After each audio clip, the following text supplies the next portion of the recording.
नमस्कार साथियों, आप सभी का द मिश्रा क्लासेस में स्वागत है।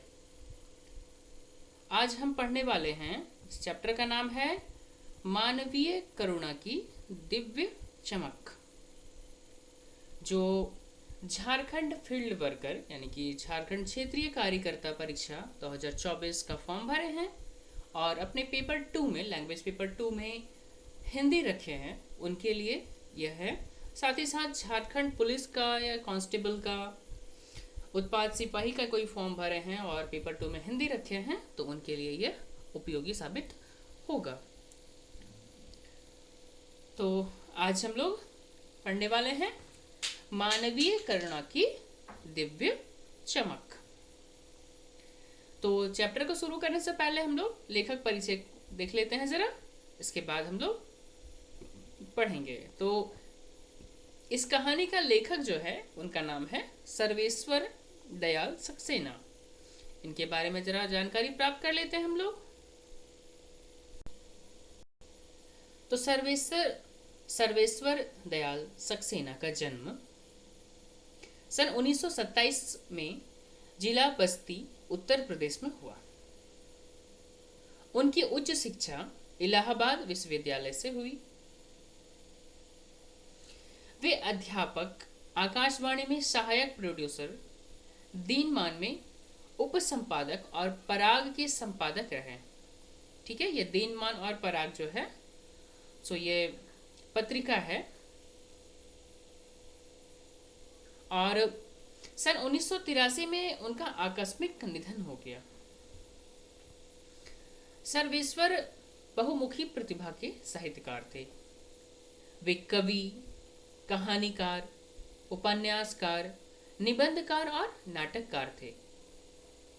सर्वेश्वर की प्रमुख कृतियां जो हैं, जो प्रमुख किताबें हैं या फिर कहानियां जो उनके द्वारा लिखा गया है, कौन कौन सा है? तो सबसे पहले हम लोग देखते हैं काठ की घंटियां, कुआनो नदी, जंगल का दर्द, खूंटियों पर टंगे लोग, ये कविता संग्रह है। इसके बाद है उपन्यास में, देख लेते हैं हम लोग क्या क्या है। पागल कुत्तों का मसीहा, सोया हुआ जल, ये उपन्यास है। इसके बाद लड़ाई कहानी संग्रह है, बकरी नाटक है, और भौ भौ खौ खौ, बतूता का जूता, लाख की नाक, ये बाल साहित्य है। चर्चे और चरखे उनके लेख का संग्रह है। खूंटियों पर टंगे लोग, पर उन्हें साहित्य अकेडमी पुरस्कार भी मिल चुका है। सर्वेश्वर की पहचान मध्यवर्गीय आकांक्षाओं के लेखक के रूप में की जाती है। मध्यवर्गीय जीवन की महत्वाकांक्षाओं, सपनों, संघर्षों, शोषण, हताशा और कुंठा का चित्रण उनके साहित्य में मिलता है। सर्वेश्वर जी स्तंभकार थे। वे चर्चे और चरखे के नाम से दिनमान में जो स्तंभ लिखते थे, उनमें बेबाक सच कहने का साहस दिखता है। उनकी अभिव्यक्ति में सहज और स्वाभाविकता है। तो फिलहाल जो हम लोग कहानी पढ़ने वाले हैं, जिनका नाम है मानवीय करुणा की दिव्य चमक, उसके बारे में कुछ हम लोग थोड़ा सा जान लेते हैं। तो संस्मरण स्मृतियों से बनता है और स्मृतियां की विश्वसनीयता उसे महत्वपूर्ण बनाती है। फादर कामिल पुलके पर लिखा सर्वेश्वर का यह संस्मरण इस कसौटी पर खरा उतरता है। अपने को भारतीय कहने वाले फादर कामिल बुल्के जन्मे तो बेल्जियम, यूरोप में के चैम्पल शहर में, जो गिरजों, पादरियों, धर्मगुरुओं और संतों की भूमि कही जाती है, परंतु उन्होंने अपनी कर्म भूमि बनाया भारत को। यानी कि इस कहानी में हम लोग फादर कामिल बुल्के के बारे में पढ़ेंगे। फादर कामिल बुल्के एक सन्यासी थे, परंतु पारंपरिक अर्थ में नहीं। सर्वेश्वर का फादर बुल्के के अतरंग संबंध था, जिनकी झलक हमें इस संस्मरण में मिलती है। लेखक का मानना है कि जब तक राम कथा है, इस विदेशी भारतीय साधु को याद किया जाएगा तथा उन्हें हिंदी भाषा और बोलियों के अगाध प्रेम का उदाहरण माना जाएगा। चलिए तो हम लोग पढ़ते हैं कहानी या संस्मरण जिसका नाम है मानवीय करुणा की दिव्य चमक। फादर को जहरबाद से नहीं मारना चाहिए था, यानी कि फादर को जहर देके मारा गया था शायद। फादर को जहरबाद से नहीं मारना चाहिए था। जिनकी रगों में दूसरों के लिए मिठास भरे अमृत के अतिरिक्त और कुछ नहीं था, उसके लिए इस जहर का विधान क्यों हो? यह सवाल किस ईश्वर से पूछे? प्रभु की आस्था ही जिसका अस्तित्व था, वह देह की इस यातना की परीक्षा उम्र की आखिरी देहरी पर क्यों दे? एक लंबी पादरी के सफेद चोंगे से ढकी आकृति सामने है। गोरा रंग, सफेद छाई मारती भूरी दाढ़ी, नीली आंखें, बाहें खोल गले लगाने को आतुर। इतनी ममता, इतना अपनत्व इस साधु में अपने हर प्रियजन के लिए उमड़ता रहता था। मैं 45 साल से इसका साक्षी था। ये कौन कह रहा है? लेखक कह रहे हैं। तब भी जब वह इलाहाबाद में थे और तब भी जब वह दिल्ली आते। आज उन बाहों का दबाव मैं अपनी छाती पर महसूस करता हूं। फादर को याद करना एक उदास शांत संगीत सुनने जैसा है। उनको देखना करुणा के निर्मल जल में स्नान करने जैसा था और उनसे बात करना कर्म के संकल्प से बढ़ना था। मुझे परिमल के वे दिन याद आते हैं जब हम सब एक पारिवारिक रिश्ते में बंधे जैसे थे, जिनके बड़े फादर बुल्खे थे। हमारे हंसी मजाक में वह निर्लिप्त शामिल रहते, हमारी गोष्ठियों में वह गंभीर बहस करते, हमारी रचनाओं पर बेबाक राय और सुझाव देते और हमारे घरों के किसी भी उत्सव और संस्कार में वह बड़े भाई और पुरोहित जैसे खड़े हो हमें अपने आशीषों से भर देते हैं। मुझे अपना बच्चा और फादर का उनके मुख में पहली बार अन्न डालना याद आता है और उनकी नीली आंखों की चमक में तैरते वात्सल्य भी जैसे किसी ऊंचाई पर देवदारू की छायों में खड़े हैं।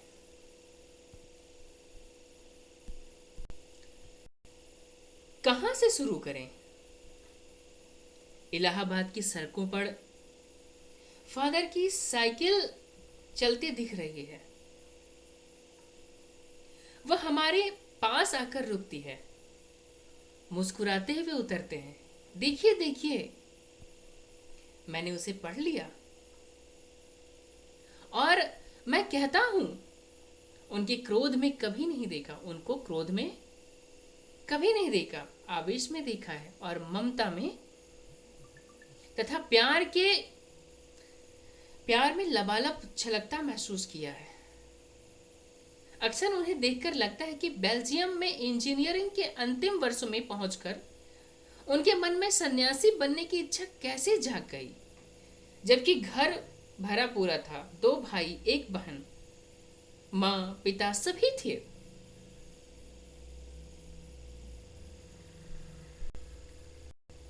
लेखक पूछते हैं, आपको अपने देश की याद आती है? मेरा देश तो भारत है। ये कौन कहता है? बुल्के साहब। मैं जन्मभूमि की पूछ रहा हूँ। हाँ, आती है, बहुत सुंदर है मेरा जन्मभूमि। रैम्स चैपल। घर में किसी की याद? माँ की याद आती है, बहुत याद आती है। फिर अक्सर माँ की स्मृति में डूब जाते देखा है। उनकी माँ की चिट्ठियां अक्सर उनके पास आती थी।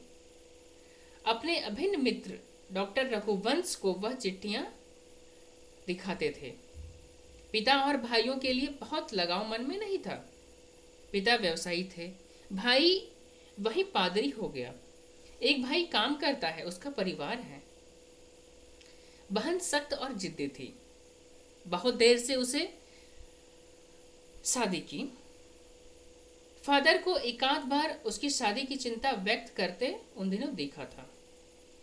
भारत में बस जाने के बाद 2 या 3 बार अपने परिवार से मिलने भारत से बेल्जियम गए थे। लेकिन मैं तो सन्यासी हूँ, आप सब छोड़कर क्यों चले आए?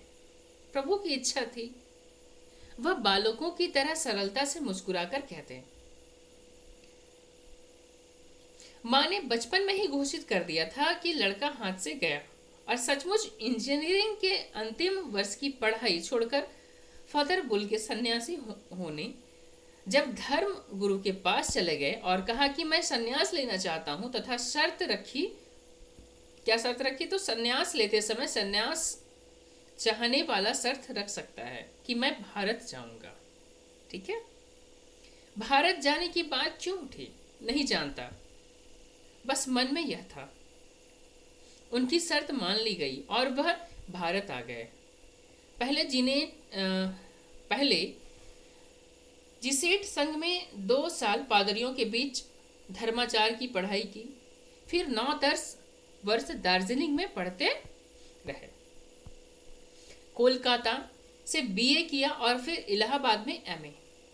उन दिनों डॉक्टर धीरेन्द्र वर्मा हिंदी विभाग के अध्यक्ष थे।